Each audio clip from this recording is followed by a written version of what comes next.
Okay, let's unpack this. Sometimes the most interesting moments are the ones you don't script, right? Definitely. Yeah. Like that little audio adventure you mentioned from the source. Exactly. The host battling the mute button. It really got me thinking, even a tiny public stumble can spark something much bigger. Yeah. And that's kind of where we're heading with this deep dive. It's that universal thing, isn't it? Something not quite going to plan, even small stuff. Uh-huh. So that little audio glitch, it's actually a pretty relatable way into our main topic. Yeah. Those, bigger moments, the more visible times when things go wrong when people are watching. Yes. So today, inspired by that on-air moment and the chat that followed, we're really focusing in on failing publicly. Mm-hmm. And look, you're probably here because you want to get this. Maybe you've even been there yourself. Sure. Our goal is just to pull out the key insights from our source material. It's this lively morning show transcript. Right, where they're Yeah. just talking very candidly. Totally. Hosts, colleagues, chatting about all sorts of stuff, including those moments when things didn't, well, go right in public. And we want to do it without making it feel overwhelming, just the core ideas. Exactly. Think of it like a journey, starting with maybe small stumbles Yeah, the awkward public moment. and moving towards really understanding the impact, maybe even the benefits. It's a good counter-narrative, actually. We usually only see the polished success stories. True. So looking at these, unpolished bits is really valuable. So the source, like we said, morning show transcript, it's super informal, covers everything from like health niggles to sports drama. And that relaxed vibe is key, I think. How so? Well, it allows for this really natural flow of ideas, personal thoughts. It gives us a genuine peek into the emotions around public failure. Yeah, it gets beyond just theory. It's real people talking. Exactly. Human experiences. So our mission today gets right in the heart of failing when everyone's looking, why it feels so huge, and maybe, surprisingly, find some of the good that can come out of it, all based on what they talked about. And right away, that brings up the question, what is a public failure, really? Good point. Because in their chat, it goes from tiny tech glitches all the way to, big career setbacks. So it's subjective. Very subjective. Depends on context. And you see that right at the start of their show, actually. Their first guest. Oh, yeah. They got bumped, right? Yeah, just stuff happens. Plans change. It's small, but it kind of mirrors that bigger picture, doesn't it? It does. Life in public just doesn't stick to the script. And what's interesting is how they just roll with it. Almost nonchalant acceptance, yeah. Which points to something crucial for public life. Adaptability. Being able to adjust. Whether it's a schedule thing or something, much bigger, you need that flexibility. And it wasn't just schedules. Later, they're openly talking about their own, physical stuff. Hamstring problems. Tight muscles from yoga, I think someone mentioned it. Yeah. And these are people who, publicly probably seem like they have it all together. Right. Successful, doing well. But they're sharing these vulnerabilities. It makes them human. Hmm. And it reinforces that point. Everyone, no matter how public, has their own hurdles. Right. Private or public challenges, everyone faces them. So it creates this relatable baseline for understanding how people deal with the bigger public stuff. Okay, now this part I found really interesting. They shift to talking about communication style. Ah, the Prime Minister and Obama example. Yes. How you present yourself, how you deliver your message, especially when things are tough. It massively impacts how people see you, doesn't it? Totally. The source kind of suggests that a calm, thoughtful approach, that builds trust. Even if you've made a mistake, yeah. How you handle it publicly can really shape the story. And the audience reaction. Definitely. Then things get a bit more personal. The host reflects on burnout. And you made that really sharp point. Which was that burnout isn't always just working too many hours. It can be a sign that you're off track. misaligned. Yeah, misaligned with your values or the person you want to be. That's a huge insight. Public failures could actually be a symptom of that, right? It's a really critical link. It suggests maybe some setbacks happen because you're pushing down a path that isn't genuinely you. The burnout's the warning. And the public misstep might be the result of ignoring it. They also brought up that company initiative, paying employees for sleep. Oh, the Whoop sleep incentive, yeah. Which is basically saying, hey, well-being actually matters for performance. It's fascinating because it contrasts so sharply with that hustle culture narrative. Totally. Work till you drop. Right. And this suggests that neglecting your health, maybe because you're chasing public success. Could actually make you more likely to have those public failures you're trying to avoid. Exactly. It's kind of ironic. Okay, let's pivot to a really specific case they discussed.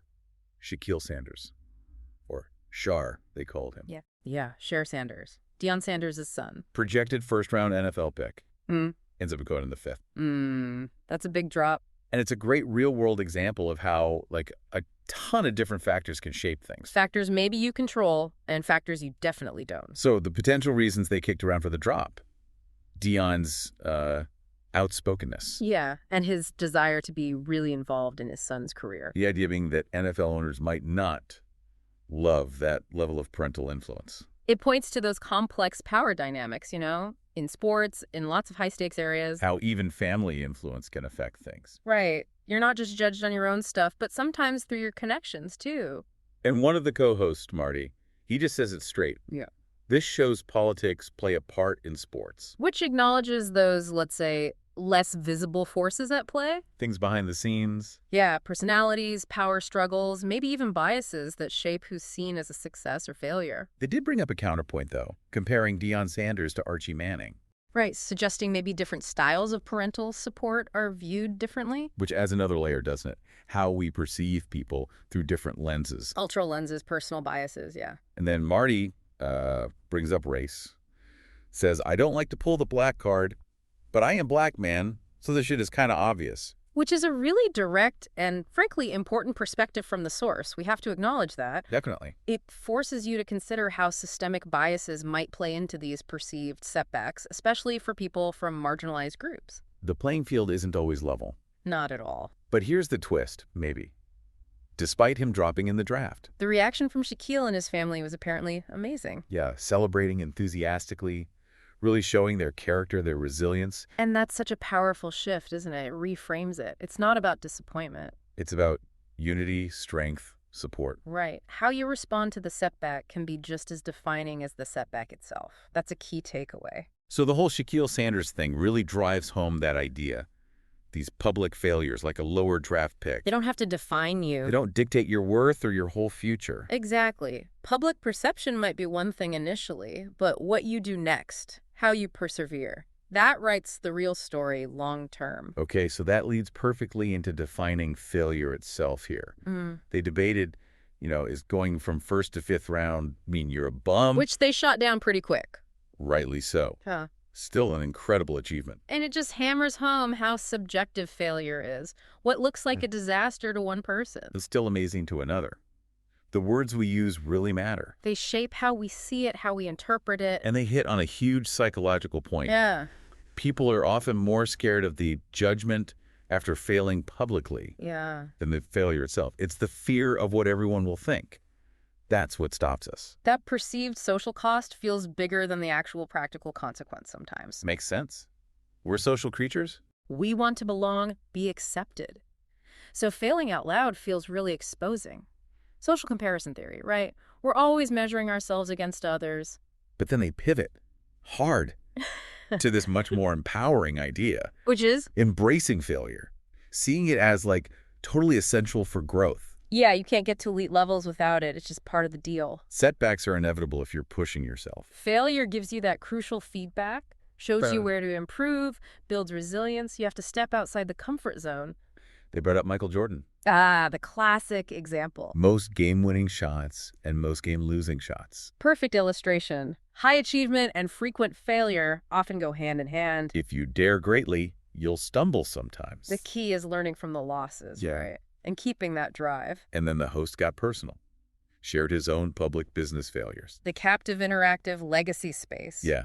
And explained how those things that looked bad at the time, they were actually critical learning steps. That vulnerability makes it so much more real for you, the listener, hearing it firsthand. How setbacks led to insights and then later success. Makes the whole concept less abstract. And he stressed that the skills, the knowledge you gain during those tough times. Nobody can take that away. Exactly. It stays with you no matter how that one venture turned out. So failure becomes an investment, in a way, in your future self. Lessons learned, resilience built, new skills. All valuable resources for the long haul. And that's a huge point for you listening.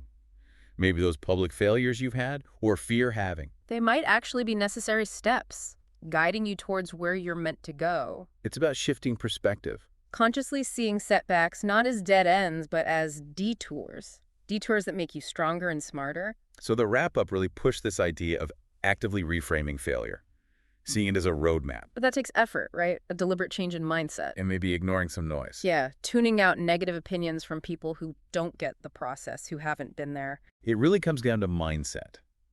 How you interpret failure determines its power over you. Growth mindset. Seeing it as a chance to learn and adapt. They use that walking 20s example, this tough physical challenge. Yeah, and the understanding that, hey, you might actually fail while you're trying it because you're pushing your limits. Failure is inherent in striving for peak performance sometimes. It's part of pushing boundaries. And then that amazing story about the push-up world record, Oh, yeah, the guy disqualified 6 times. 6 times. Yeah. And he still got the record in the end. Talk about perseverance. Wow. That's resilience on another level. Imagine the public scrutiny each time. Each one could have felt like a public failure, but he just kept going. Incredible. Shows the power of not giving up. So they kind of conclude by saying, look, self-awareness is key. And maybe you need to adjust your environment. The voices you listen to. Exactly. Surround yourself with people who get it, who encourage calculated risks. People who see setbacks as learning moments, that can be totally transformative. And their final thought really sticks with you. True failure isn't messing up. It's not trying again. Yeah. If you aim for big things, remarkable things, you will face public eyes, and sometimes plans just won't work out. It's the inaction, often driven by that fear of failing, that really stops progress. You have to embrace the possibility of setbacks to achieve anything ambitious. Okay, so bringing this deep dive to a close, what are the main takeaways on navigating public failure? Well, first, it's just common. It's part of being human. Right, and that fear of judgment, often way worse than the actual failure. Absolutely. And maybe the most crucial thing, actively embracing it. Reframing it. Seeing it as essential learning, a vital part of the journey towards doing something significant. That shift is paramount.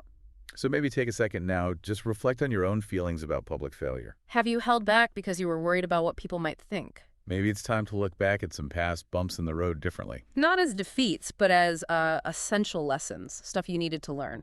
And here's a final thought to chew on. Could that one public failure that maybe still stings a bit, Could that actually be the hidden springboard, the catalyst for your biggest success down the line? something to think about as you move forward on your own path? Definitely worth considering. Thanks for taking this deep dive with us today. Yeah, thanks for listening. We'll catch you next time.